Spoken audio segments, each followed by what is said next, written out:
Assalamualaikum warahmatullahi wabarakatuh.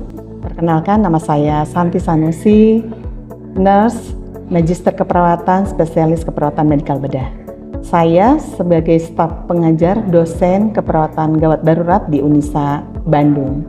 Saya mengampu mata kuliah keperawatan gawat darurat di semester 5. Dan saya pada kesempatan ini akan menjelaskan untuk proses pembelajaran keperawatan gawat darurat ini ada di semester 5 dengan bobot SKS 4 SKS, terdiri dari 2 SKS teori, 1 SKS praktik, dan 1 SKS klinik.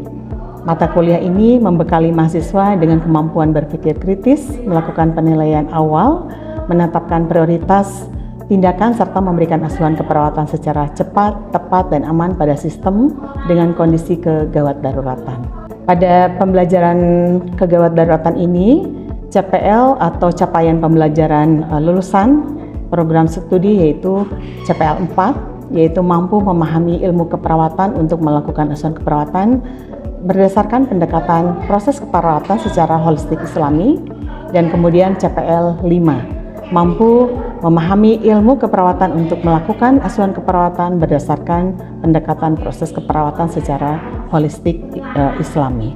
Adapun capaian pembelajaran mata kuliah atau CPMK yang akan dicapai pada pertemuan ini adalah agar mahasiswa mampu memahami konsep dasar dan prinsip asuhan keperawatan kegawat daruratan. Yang kedua, mampu menyusun langkah proses keperawatan kasus gawat darurat trauma dan non-trauma pada semua sistem dengan mengintegrasikan keperawatan Islami dan evidence-based practice nursing. Pada pembelajaran kali ini, saya akan masuk pada pertemuan ketiga sesuai dengan rencana pembelajaran semester pada kegawat daruratan ini, yaitu akan membahas tentang materi shock.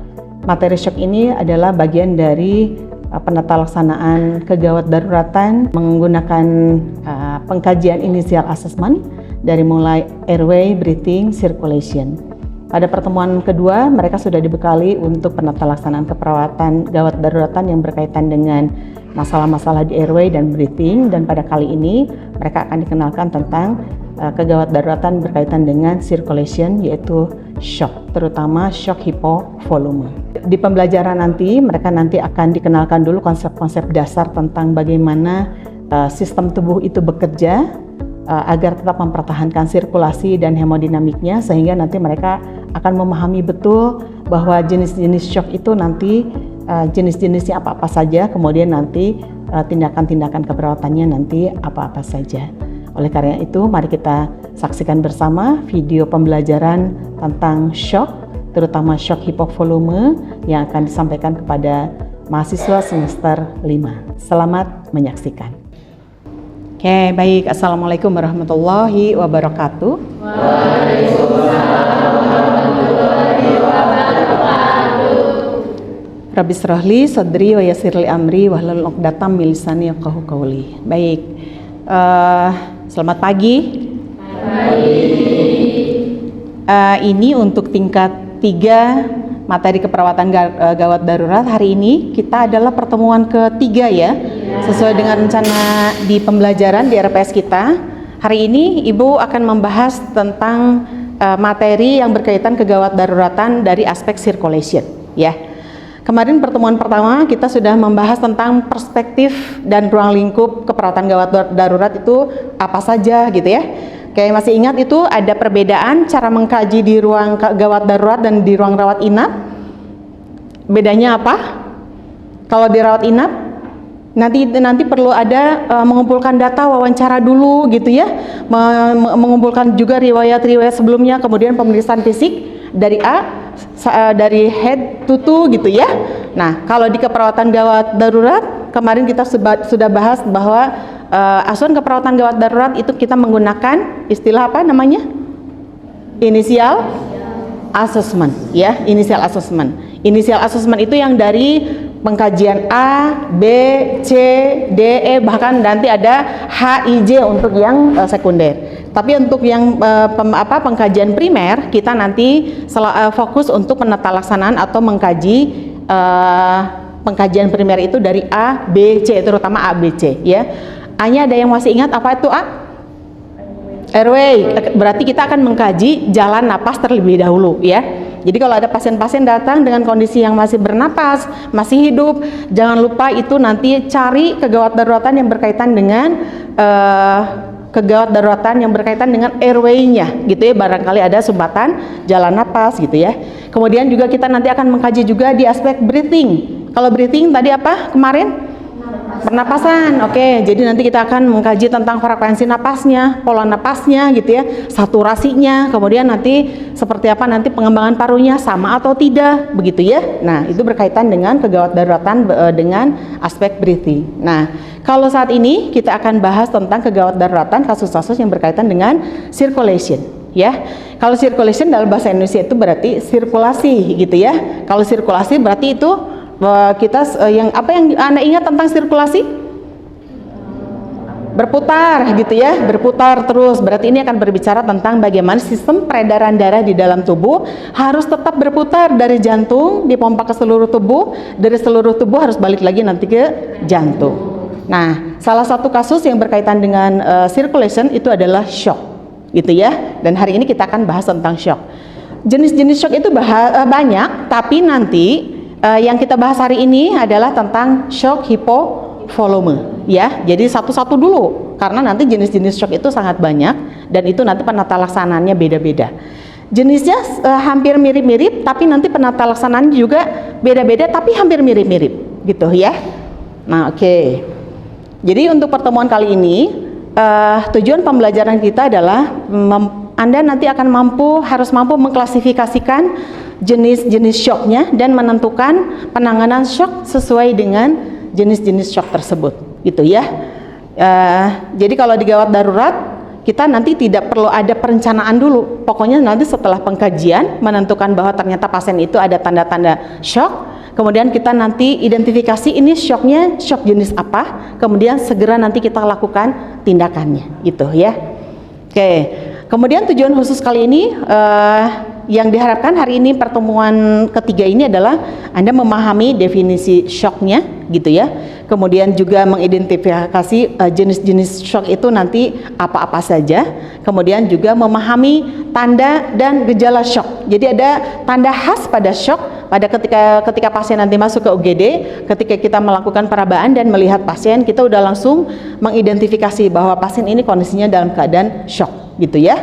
Nah, kemudian nanti setelah kita menentukan bahwa pasien ini kondisinya dalam keadaan shock, kemudian kita akan harus menentukan ini gangguan fungsi organ tubuhnya yang mana nih yang bermasalah sehingga pasien ini mengalami shock itu ya. Kemudian nanti setelah itu baru kita bisa menentukan tindakannya nanti harus diapakan pada pasien ini gitu, oke? Nah, baik kita lanjut ke shocknya gitu ya. Oke.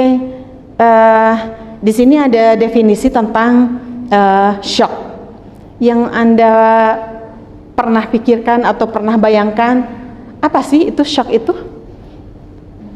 Ada yang mungkin pernah berpikir bahwa apa sih shock itu gitu? Boleh silakan, ada yang mau menjawab? Ya, boleh silakan. Shock itu merupakan kondisi medis gawat darurat yang mengancam jiwa di mana aliran darah ke organ-organ vital menurun drastis. Oke, siapa nih namanya? Rehani. Oke, terima kasih Rehani.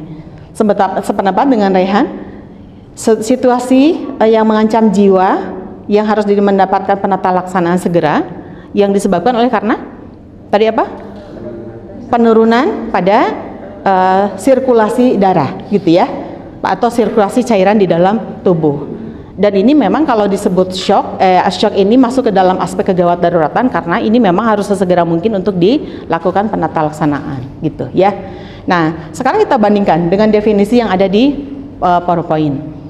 Di situ menyatakan bahwa shock merupakan gangguan sirkulasi. Tadi ada juga yang dinyatakan sama Raihan, ada bahwa shock itu merupakan gangguan sirkulasi. Oke, jadi kita nanti tentukan dulu kata kuncinya, bahwa definisi shock itu kata kuncinya adalah satu, ada gangguan sirkulasi.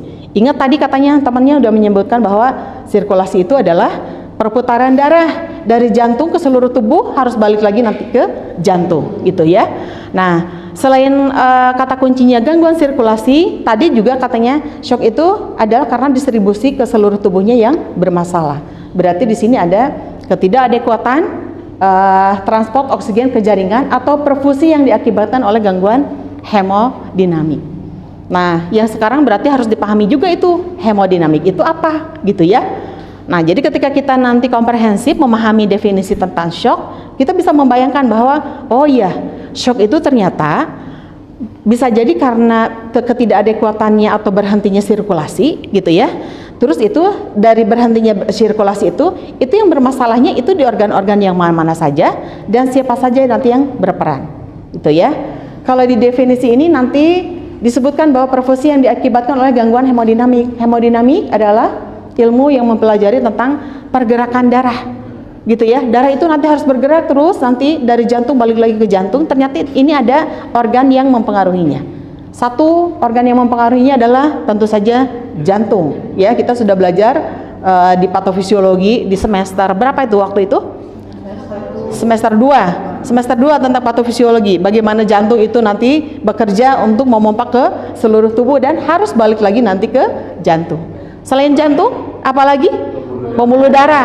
Pembuluh darah sangat berperan, dia sebagai jalannya dan dia juga punya fungsi nanti untuk memompa. Selain itu pembuluh darah juga nanti ada namanya yang paling kecil itu namanya apa? Pembuluh darah yang paling kecil tempat difusi kapiler. Oke, kapiler itu yang fungsional yang nanti akan mendistribusikan oksigen dan nutrisi nanti sampai ke tingkat kapiler. Kan tadi kata kuncinya katanya tidak adekuatnya transport oksigen ke jaringan. Berarti ini ada permasalahan, salah satunya adalah di jalan atau pembuluh darah sebagai tempat untuk bertukarnya oksigen. Ada masalah berarti ada sesuatu gitu ya. Kemudian selain itu juga darahnya sendiri atau volumenya yang menyebabkan terjadinya shock menjadi tidak bersirkulasi atau tidak adekuat sirkulasinya. Nah, yang terakhir adalah saraf.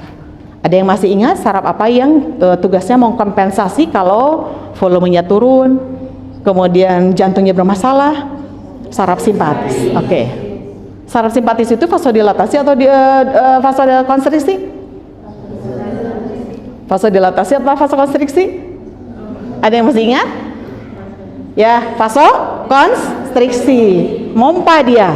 Ya, kerjaan saraf simpatis itu adalah meningkatkan kerja jantung dan meningkatkan pompa dari pembuluh darah. Untuk apa?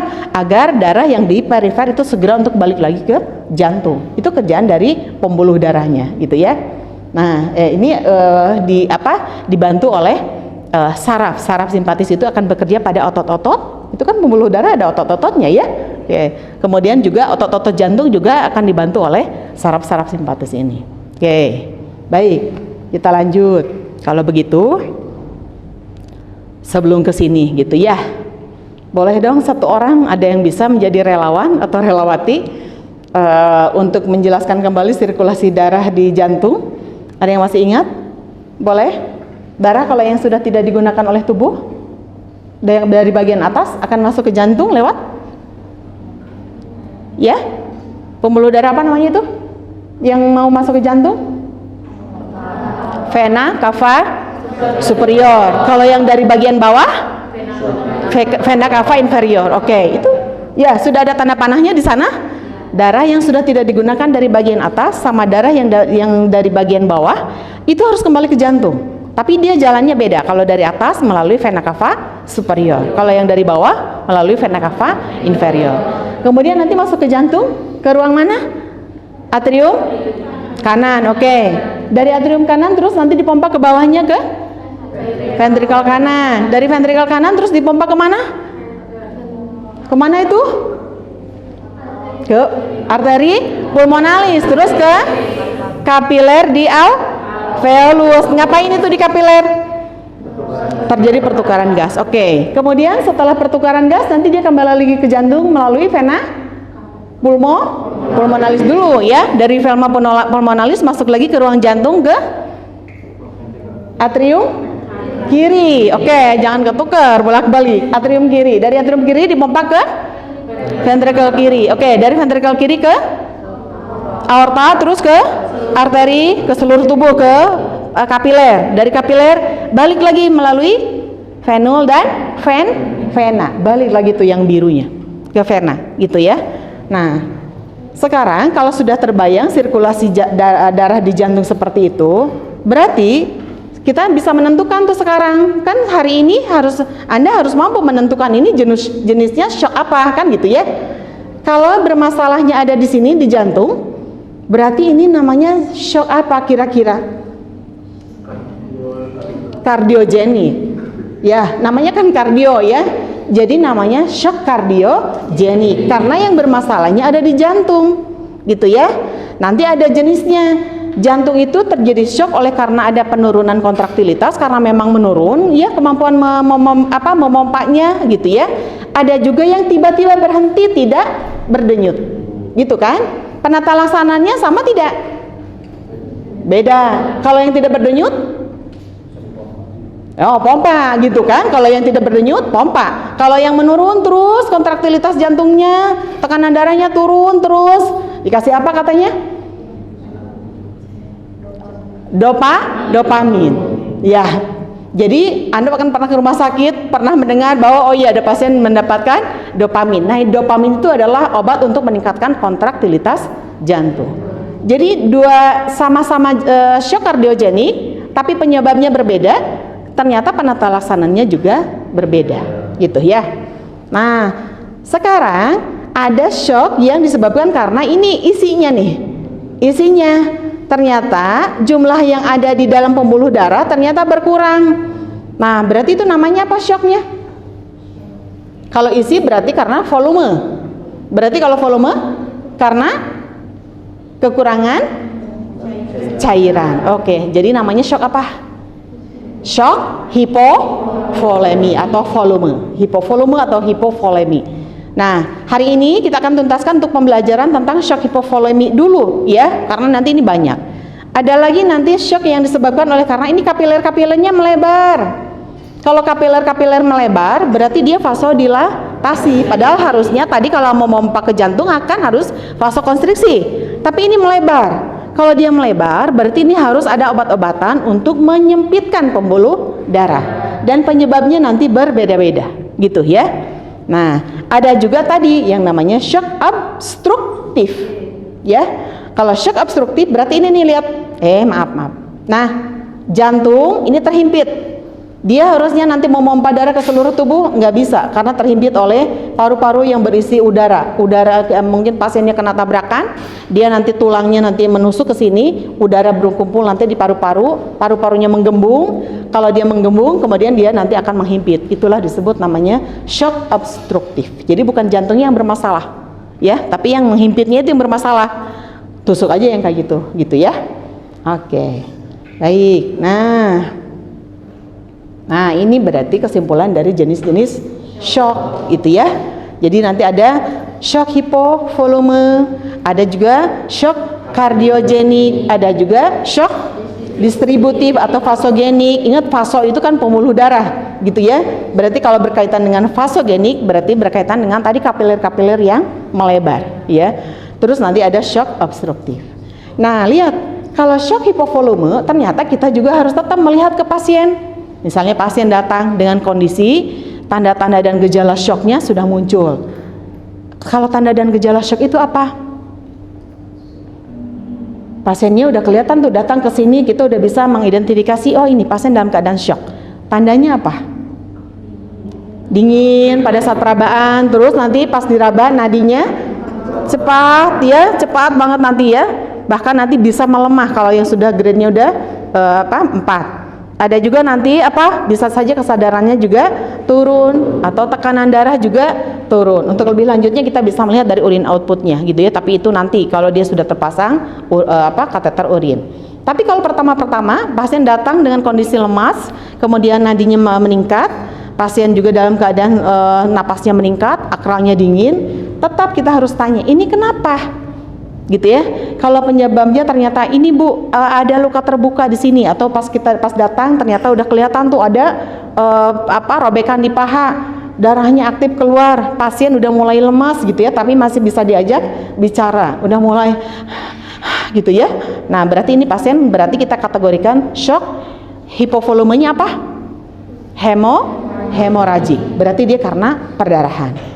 Nanti ada lagi datang dengan yang sama, pasiennya udah lemes, nadinya udah meningkat, akralnya udah mulai dingin. Ternyata apa? Karena ternyata dia diare dan muntah-muntah terus.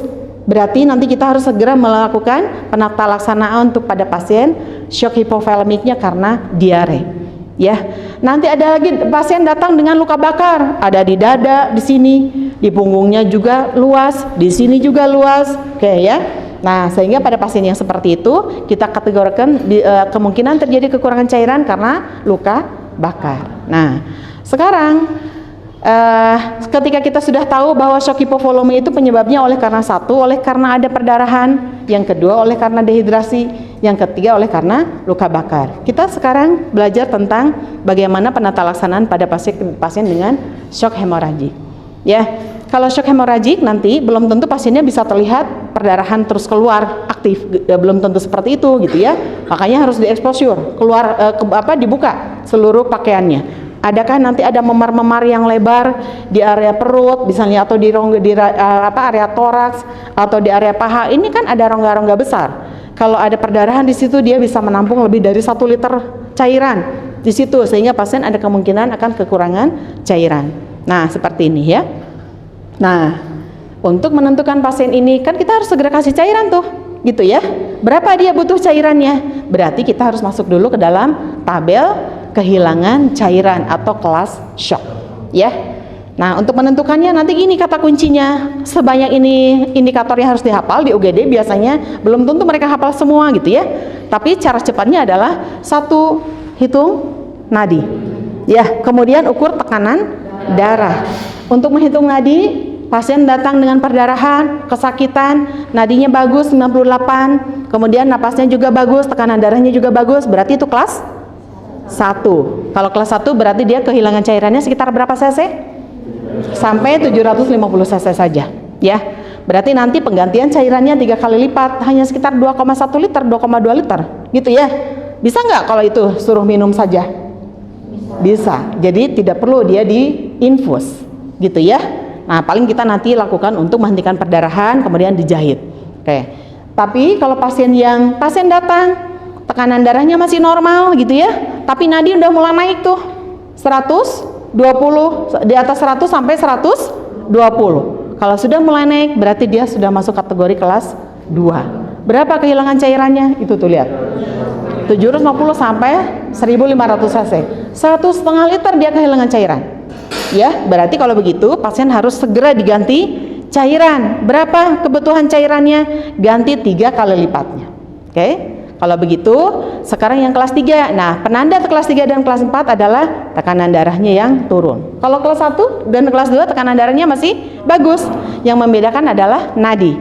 Tapi kalau kelas 3, kelas 4 tekanan darahnya sudah turun. Lihat nadinya. Nadi kalau di atas 120 sampai 140 berarti itu kelas 3. Berapa cc dia kehilangan cairan?